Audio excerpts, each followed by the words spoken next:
কেমন করে ঘুমাও তুমি, ফজর করো কাজা, এমন তো হতে পারে জোহরে জানাজা। কেমন করে ঘুমাও তুমি, কেমন করে ঘুমাও তুমি, ফজর করো কাজা, এমন তো হতে পারে জোহরে জানাজা। মুসলমান, এমন তো হতে পারে জোহরে জানাজা। মুসলিম হয় না জন্ম নিলে মুসলমানের ঘরে,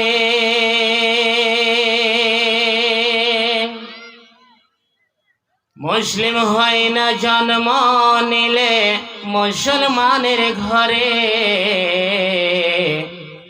কাফের মুসলিম তফাতটা হয় সালাতের উপরে, কাফের মুমিন তফাতটা হয় নামাজের উপরে। এই জীবনে নামাজ কবু হয় না যেন কাজা, এমন তো হতে পারে জোহরে জানাজা, এমন তো হতে পারে জোহরে জানাজা। কেমন করে ঘুমাও তুমি, কেমন করে ঘুমাও তুমি, ফজর করো কাজা, এমন তো হতে পারে জোহরে জানাজা, এমন তো হতে পারে জোহরে জানাজা। বেনামাজের লাশ কবরে নিয়ে যাবে যখন, মাটির নিচে পাঁজরের হাড় ভাঙবে রে তখন, মাটির নিচে পাঁজরের হাড় ভাঙবে রে তখন। বেনামাজের শাস্তি হবে বিষাক্ত সাপের সাজা, এমন তো হতে পারে জোহরে জানাজা, এমন তো হতে পারে জোহরে জানাজা। কেমন করে ঘুমাও তুমি, ফজর করো কাজা, এমন তো হতে পারে জোহরে জানাজা, জোহরে জানাজা। শ্রদ্ধেয় আজকে চলমান সভার সভাপতি সাহেব ও আমার সামনে বসে থাকা ভাই সকল, ওলামায়ে কিরামগণ, পর্দার বাইরে মা ও বোনেরা, সর্বাগ্রে মহান আল্লাহর প্রশংসা, কৃতজ্ঞতা, হামদ সানা শেষ করি যে মহান আল্লাহ রাব্বুল আলামিন আমাদেরকে বিভিন্ন গ্রাম থেকে তুলে নিয়েছে, একটি দ্বীনি মাহফিলে দ্বীনি কথা শোনার সুযোগ করে দিয়েছেন। সেই মহান মনিবের দরবারে অন্তর থেকে যেন আমরা তার লাখ কোটি শুকরিয়া আদায় করি, তাই সকলেই পড়ি আলহামদুলিল্লাহ। তারপর আমাদের ধর্মের নেতা নবী মক্কি ও মাদানী, খাতিমুল আনবিয়া, সাইয়্যিদুল মুরসালিন, সফিউল মুদনবী, রাহমাতুল লিল আলামিন, মাহবুবে কিবরিয়া জনাব মুহাম্মদুর রাসূলুল্লাহ সাল্লাল্লাহু আলাইহি সাল্লামের প্রতি অগণন দরুদ সালাম নাজিল হোক। আল্লাহুম্মা সাল্লি আলাইহি, আল্লাহুম্মা বারিক আলাইহি। শ্রোতাবৃন্দ, বক্তার ফেরিস্ত অনেক লম্বা, সময় সংকীর্ণ, আপনাদের সামনে মাত্র 20 থেকে 25 মিনিট আছি, তারপরে বিদায় নিব। আপনারা যে যেখানে আছেন, হাট বাজারে না ঘুরে বেড়ে এই দিনই মাহফিলে এসে দিনই কথা শুনেন। যেহেতু বিশ্বাসের বিশ্বাস নাই, মতের কোনো গ্যারেন্টি নাই কবে দুনিয়া ছেড়ে চলে যাবেন। আজকে যদি এই দিনই কথা শোনার সুযোগ হয়েছে, যদি না শুনেন তাহলে আর কবে শুনবেন শ্রোতাবৃন্দ। তো আমি আর বেশি মোকদ্দমা লম্বা না করে আমি আপনাদের সামনে এবার শুরু করলাম বক্তব্যের দিকে। শ্রোতাবৃন্দু, যে বিষয়টি আমি আপনাদের সামনে বলতে যাচ্ছি সেটি হলো আল্লাহর ভয়। কারা করবে? যারা মুমিন তারাই আল্লাহর ভয় করবে। কিভাবে করবে? করার মতো করবে। শ্রোতাবৃন্দু, করার মতো ভয় করতে হবে। যেহেতু আল্লাহ রাব্বুল আলামিন কালাম পাকের মধ্যে বলছেন, বিসমিল্লাহির রহমানির রহিম,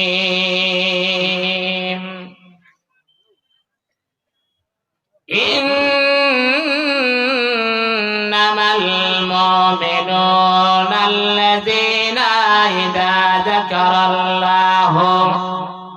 ইযা যুকিরাল্লাহু ওয়াজিলাত কুলুবুহুম। আল্লাহ রাব্বুল আলামিন বলছেন, যারা মুমিন হবে, যারা এক কথায় এক আল্লাহকে ভয় করবে, তাদের অন্তরে এমন ভয় এসে যাবে, ভয় পাবে, এমন ভাবে অন্তরটা কাঁপবে, তার সীমা নাই। কেননা যারা এক কথায় মুমিন মুমিনা হবে, তারা আল্লাহকে ভয় করবে, আর কেউ আল্লাহকে ভয় করবে না। কিরকম করে ভয় করবে? এমন ভাবে ভয় করবে বন্ধুরে, ও পরাদারা মা বোনেরা, ভয় কিভাবে করবে? যেই মতো আমার সাহাবায়ে কিরামগণ করে গেছেন, নবীর সাহাবারা যেই মতো ভয় করেছেন, একদিনের ঘটনা আপনাদের সামনে তুলে ধরে মুসলিম জাহানের প্রথম খলিফা, মুসলিম জাহানের প্রথম খলিফা গো এমন ভাবে কান্না করতেন। কখন কান্না করতেন? নামাজের অবস্থায়। নামাজের অবস্থায় এত কান্দেন, এত কাঁদতেন, কান্দে কান্দে দাঁড়গুলো ভেঙে যেত, এত কান্না করতেন যে বলার সীমা নয়। আজকে আমরা আছি কান্না করার মানুষ। কোনো ভয় নাই, কোনো চিন্তা নয়। তারা ইহকালে জান্নাতের সার্টিফিকেট পেয়েছে, তবু তারা কেন এতভাবে কান্না করতেন? ও এলাকাবাসী, কালিয়া এলাকাবাসীর লোকেরা ভালো করে শুনে নাও। শুধু তাই নয়, মুসলিম জাহানের দ্বিতীয় খলিফা হযরতে ওমর ফারুক রাদিয়াল্লাহু তাআলা আনহু, তিনি একদিন বলছেন, ও সাহাবায়ে কিরামেরা, ও আমার সঙ্গে সাথীরা, তোমরা বলো তো, তোমরা এমন এমন হাদিস এবং কোরআন থেকে কথা বলো যে জিনিসটা শোনাই আমার যেন ভয় হয়ে যায়।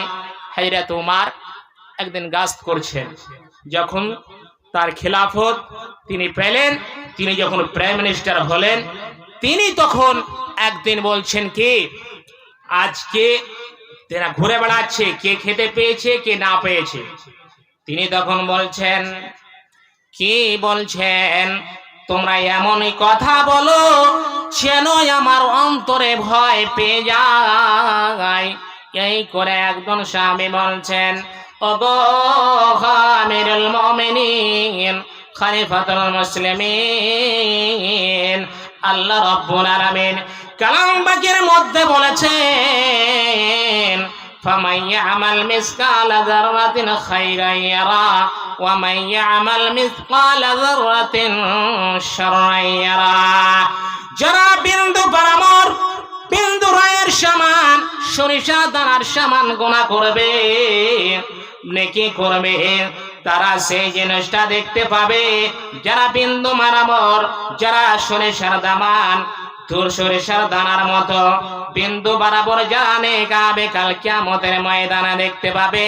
আর যারা সরিষার দানার বিড়ি মতো বরাবর যারা গুনাহ করবে রে, সেই জিনিসটা সেদিন তারাও দেখতে পাবে। হযরতে ওমর ফারুক রাদিয়াল্লাহু তাআলা আনহু তিনি কি করলেন, এই কথা শোনার পরে, আল্লাহর বাণী শোনার পরে এত কান্দে আরম্ভ করলেন, ডুকরে ডুকরে যেই মতো ছোট ছোট বাচ্চারা কান্না করে, কান্না করতে করতে এমন কান্না করলেন রে অনেকক্ষণ। মুসলিম জানের দ্বিতীয় খলিফা হযরত ওমর ফারুক এর মতন লোক তারা ইহকালে জান্নাতের সার্টিফিকেট পেয়েছে, তা সত্ত্বেও তারা আল্লাহকে বলে ভয় করেছে। না জানি কোন এমন একটা আমল আমাদের ছুটে যাবে রে, সেই জিনিসটা যদি ধরা পড়ে যায় তাহলে আমাদেরকে জাহান্নামে যেতে হবে। হতভাগা মুসলিম সমাজ রে, ও পর্দার আলে মা ও বোনেরা, আজকে আমরা লক্ষ লক্ষ গুনাহ করেছি, কিন্তু সিরিয়ালে নেকি দেখা যাবে 1%, কিন্তু 99% আমরা সবাই কিন্তু গুনাহতে জড়িত না ভাই, সবাই আজকে আমরা গুনাহতে জড়িত। শ্রোতাবৃন্দ আমার ভাইরা, ও পর্দার আলে মা ও বোনেরা, আমরা কোনো একটা গুনাহ করছি কিন্তু মৃত্যু বলা ভয় আমাদের হচ্ছে না যে আমরা তওবা করে আল্লাহর কাছে ক্ষমা চেয়ে। আমি আপনাদের সামনে একটি হাদিস তুলে ধরছি। হাদিসের রাবি হলো হযরত বুরাইদা রাদিয়াল্লাহু তাআলা আনহু। তিনি বলেন, একজন সাহাবী জিনায় লিপ্ত হয়েছে, জিনা করেছে, ব্যভিচার কাম করেছে, আল্লাহর তার ভয় হয়েছে। হায়রে, এলাকার লোকেরা তো আমাকে কেউ দেখতে পায় না, কেউ আমাকে দেখে নাই, কিন্তু একজন মহান আল্লাহ রাব্বুল আলামিন তো আমাকে দেখেছে। না না না, ইহকালের কোনো শাস্তি নয়, পরকালের এর শাস্তি হলো এক শাস্তি। আল্লাহর নবীর কাছে গেলেন, আল্লাহর নবীকে বলছেন, তাহিরনি ইয়া রাসূলুল্লাহ, ইয়া হাবিবাল্লাহ, নবী আমার, আমাকে পাক করুন। আল্লাহর নবীর কাছে আসছে, এসে বলছেন কি, তাহিরনি ইয়া রাসূলুল্লাহ, আমাকে পাক করো। আল্লাহর নবী বললেন, যাও তুমি যাও, আল্লাহর কাছে তওবা তিল্লা করো। কি ব্যাপার, আবার সে কথাটি বলছে, তাহিরনি ইয়া রাসূলুল্লাহ, আমাকে পাক করুন। এই করে করে 3 বার আসলেন। চতুর্থবার আসার পরে আল্লাহর নবী বললেন, ও আমার সাহাবায়ে কিরামেরা, ওই আমার সঙ্গে সাথীরা, তোমরা শোনো, এই লোকটাকে কোনো বেমারি আছে নাকি? না, লোকটা আর কোনো বেমার আছে না, সে মাথার তার কাম করে না, না পাগল হয়ে গেছে, না এই লোকটা কোনো শরাব পান করেছে, দারু পান করেছে, তোমরা ভালো করে বলো তো। আল্লাহর নবী যখন এই কথাটি বললেন, সাহাবায়ে কেরামেরা বলছেন, ইয়া রাসূলুল্লাহ, ইয়া হাবিবাল্লাহ, না না না, এই লোকটার ব্রেন ভালো আছে গো নবী।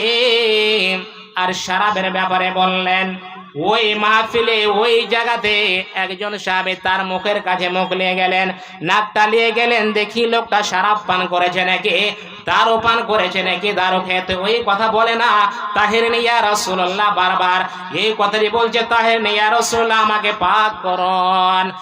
সঙ্গে সঙ্গে তার মুখের কাছে একজন সাহাবী মুখ চালাক নিয়ে গেলেন, শুনছেন যে এই লোকটা দারু পান করেছে নাকি। দেখা গেল না না না, এই লোকটা দারু পান করেনি, কিছু পান করেনি, এক আল্লাহর ভয়। এই জন্য লোকটা সঙ্গে সঙ্গে এসে বলছেন, তাহিরনি ইয়া রাসূলুল্লাহ।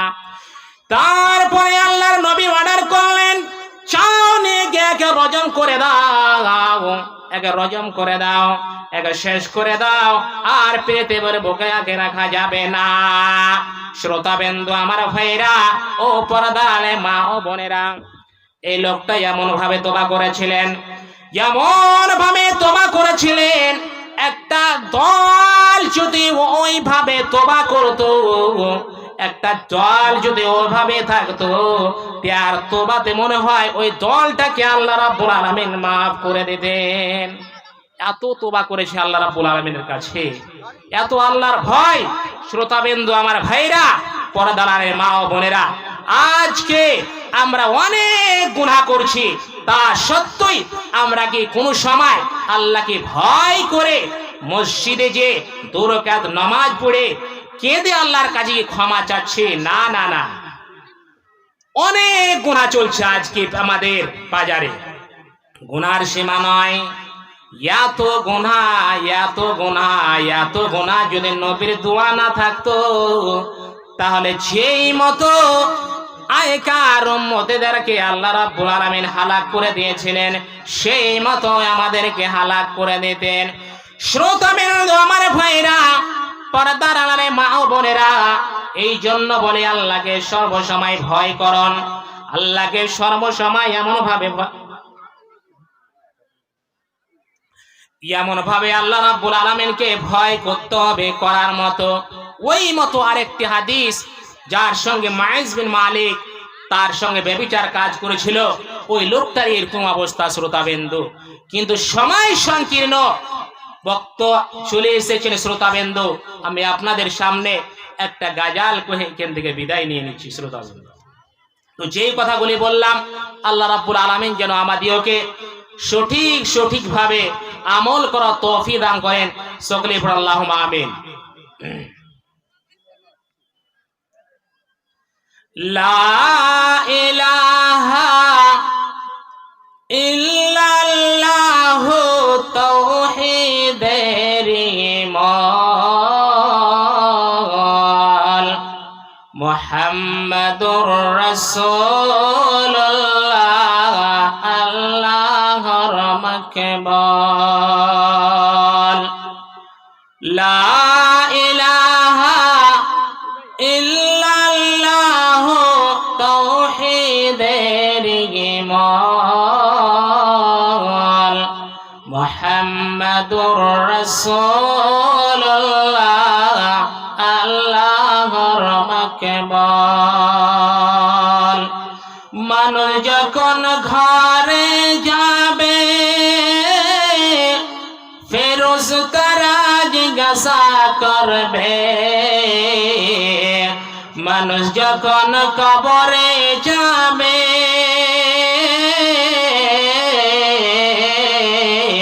ফেরেশতারা জিজ্ঞাসা করবে, কে ছিলেন রব তোমার, কে ছিলেন রাসূল? মুহাম্মাদুর রাসূলুল্লাহ আল্লাহর মাকবুল, মুহাম্মাদুর রাসূলুল্লাহ আল্লাহর মাকবুল।